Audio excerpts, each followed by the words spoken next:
Hala na ko mga kalamon, kung napapanood nyo to ng this oras ng gabi, nako, pasensya na po dahil wala po talaga akong balak na mantakam o manggutom. Sadyang naisipan ko lang po talaga magluto ngayon dahil ako ay nakakaramdam ng gutom. Kaya ito mga kalamon, binuksan ko na yung ref namin at nakita ko may 3 itlog at kimchi pa na pwede natin gawing sangkap. At kumuha na rin ako ng bawang, wala kaming sibuyas kasi sadyang napakamahal.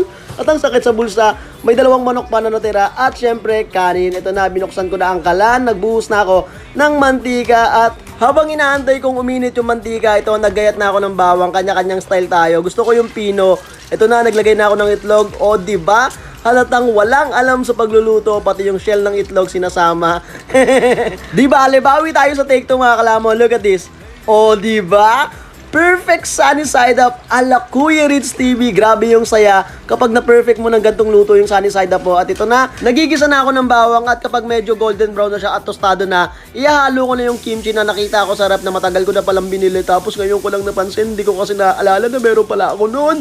At ito mga kalamon, mix-mix lang natin siya. At kapag kontento na tayo sa paghahalo, ilalagay ko na yung manok na hinimay-himay ko. Tapos i-mix-mix lang natin siya. Yan, mix-mix lang, mix-mix-mix hanggang sa makontento tayo. At kapag nakontento na tayo mga kalamon, ilalagay na natin yung rice na ewan ko kung okay pang sangag to kasi ang lagkit ng kanin mga kalamon. Pero goods na yan para meron tayong kimchi fried rice. Kasi yun naman yung goal mga kalamon na makapagluto tayo na ito. Ayan, mix-mix nyo lang siya mga kalamon. Naglagay na rin pala ako dito ng itlog, asin, paminta. At ito na mga kalamon, ang ating kimchi fried rice. Yan, nilagay ko na yung itlog na sunny side up. At yung manok na natitira at may luncheon meat din pala. Kaya sinama ko na mga kalamon at naglagay na rin ako ng kimchi. And ito, look at this mga kalamon. Nako, kung napapanood nyo to ng this oras ng gabi, again, pasensya na po mga kalamon. Wala po talaga akong balak na mantakam o manggutom. Sadyang naisipan ko lang magluto kasi ako ay nagugutom. Ayan, napakasarap mga kalamon. Syempre luto ko to kaya masarap. Alam namang sabihin kong hindi masarap. O ito mga kalamon, share tayo say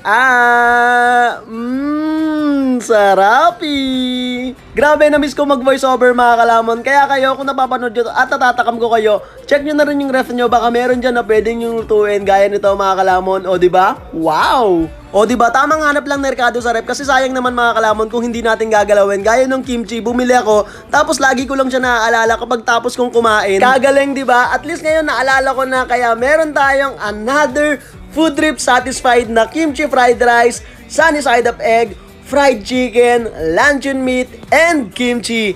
And I'm happy to say mga kalamon na malapit na tayong mag 50,000 followers sa ating Facebook page at 100,000 followers naman sa ating TikTok. Grabe, maraming salamat sa inyong solid na suporta mga kalamon. And tapos na akong kumain. Sana'y nagutom ko kayo, nabusog ko kayo mga kalamon. O siya, paano? Kung nagustuhan nyo itong video na to, don't forget to like, share, follow Kuya Ritz TV. Alright? Thank you for watching. Peace out. Bye-bye!